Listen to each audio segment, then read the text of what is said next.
अस्सलाम वालेकुम dear learners, how are you all? Hope you are doing well. So आज की ये वीडियो है आपके जो पेपर्स एडीए एडीएस के पोस्टपोन हुए थे, 2 पेपर्स, उनकी न्यू डेट्स आ चुकी है। ये सोशियोलॉजी पार्ट 1 का जो पेपर पोस्टपोन हुआ था 25 तारीख वाला, 25 सितंबर वाला, उसकी अब न्यू डेट है 14 अक्टूबर, सैटरडे वाले दिन होगा सोशियोलॉजी पार्ट 1 का पेपर, ठीक है। और इस्लामिक स्टडीज़ कंपलसरी एडीए और एडीएस वालों का जो 29 सितंबर को जो कैंसिल हुआ था पेपर, वो अब होगा 16 अक्टूबर मंडे को पेपर, ठीक है।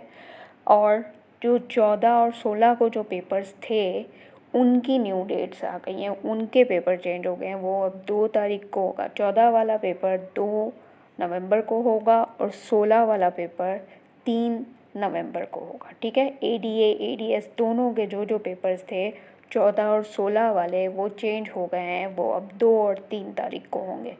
और जो सोशियोलॉजी पार्ट 1 25 तारीख का पेपर था, वो अब 14 अक्टूबर को होगा। और इस्लामिक स्टडीज़ कंपलसरी या नॉन मुस्लिम का मॉरल फ़िलासफ़ी, उसका जो 29 सितंबर वाला पेपर कैंसिल हुआ था, वो अब 16 अक्टूबर को होगा, ठीक है। ये बात ध्यान से देख लीजिए, अपने अपने पेपर साइंस वाले और आर्ट्स वाले ये नोटिफिकेशन देख लीजिए गौर से। और न्यू डेट्स वाले नोटिफिकेशन में लिखा हुआ है कि वही सेंटर होंगे जो डेट शीट में पहले से दिए गए हैं, वही टाइम और वही सेंटर है। तो अब आप देख लीजिएगा ध्यान से और अपनी तैयारी, मोस्ट इम्पॉर्टेंट टॉपिक्स मैंने दिए हुए हैं आपको यहीं ग्रुप में और चैनल पे भी दिए हुए हैं, तो आप देख सकते हैं, उसी से तैयारी करें। All the best.